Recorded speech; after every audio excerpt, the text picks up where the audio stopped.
Major cities rocked by massive bloodshed this 4th of July weekend. Nearly 260 people reportedly shot and killed across the country, and almost 700 people were wounded in total. The epicenter of this out-of-control violence, Chicago. The Windy City saw its most violent weekend of the year. At least 100 people were shot, including children, and 18 people were killed. Other crime way up too, like in San Francisco, where a group of thieves, they looted a high-end department store and no one even tried to stop them. The city being rocked by a shoplifting epidemic right now. All right, Greg, the only thing that's really going to stop the bleeding is you just have to arrest, prosecute, and then incarcerate the shooters. I just don't understand why the local authorities just don't do that. It's that simple. I honestly believe that this is a political strategy because the media and the Democrats are in power together. They got the guy in the White House, they're in control. So anytime you acknowledge crime, it kind of puts it on them. So they don't want it. So they're choosing politics over people. They're okay with all the shootings and stuff rather than accepting responsibility and fixing it. So we have to trick them into caring. How do we do that? We have to say that we're on their side. We should say, you know what? I'm totally for the shootings. I'm totally, you know what? I am so, Neiman Marcus, don't stop there. Go to Nordstrom's, go to Saks. No, what I'm saying is, like, they don't care about this stuff because we care. This is a political choice on their part. This is a team sport decision on the Democrats and the media to Joy Reid copied the Don Lemon School of Journalism and said that there's no spike in violence because she doesn't know any friends that have experienced. It's like, oh, it's not raining, so there must not ever be rain. And it is. She's dumb enough now; she could be on CNN primetime.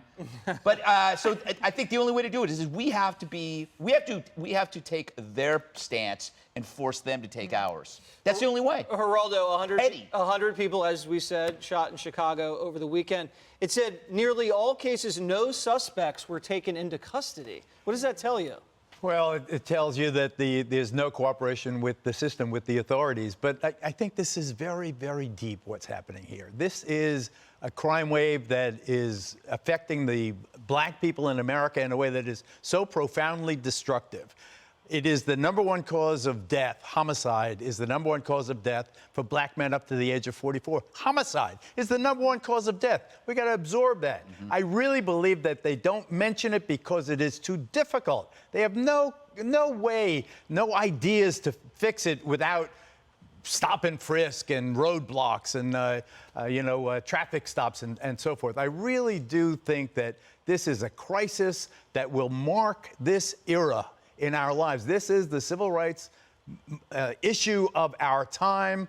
The death of, within the black community, all of those murders you talk about in Chicago, you don't say the next thing.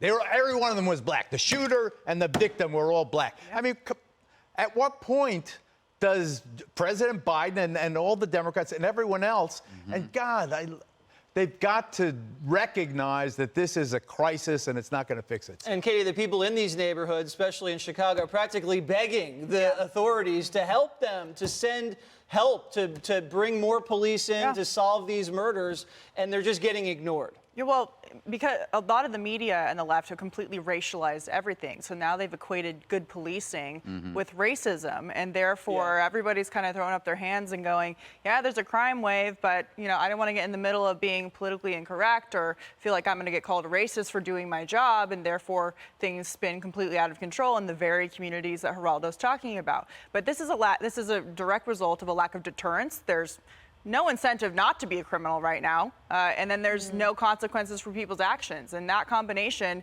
is a recipe for disaster. I mean, I went into a Walgreens in New York City last week and was watching these guys just carry stuff out of the store. They're just leaving with stuff out of the store, and I was looking at the cashiers, who are not white, by the way.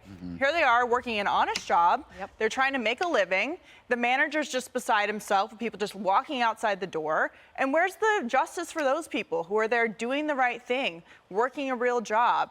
And they're completely victimized by this entire system and the politicians who want more money for crime bailouts and who refuse to address the problem. Well, Joy Reid didn't see that heist at the Walmart. I did, so it didn't happen. Didn't did it? happen. The other thing is that you talked about the things that need to happen, but the deterrence issue is a really big one. Today, Governor Cuomo announced some big executive order because he's going to go after gun crime.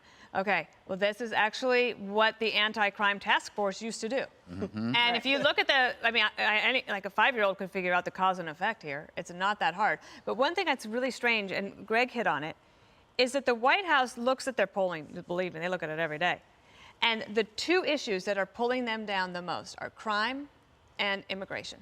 On those two issues, and I'm talking, they're like at 31% approval for the immigration piece, and crime is way down as well. So the fact that they sit back and do nothing, one, it's morally abhorrent, but two, it doesn't even make any political sense. Did they poll traffic in that at all? Because I would bet that was the #1 issue facing Americans in this country. Over crime, perhaps. Traffic? Perhaps. Geraldo, trust me. It's not killing people, but killing us in another way. Hey, Sean Hannity here. Hey, click here to subscribe to Fox News YouTube page and catch our hottest interviews and most compelling analysis. You will not get it anywhere else.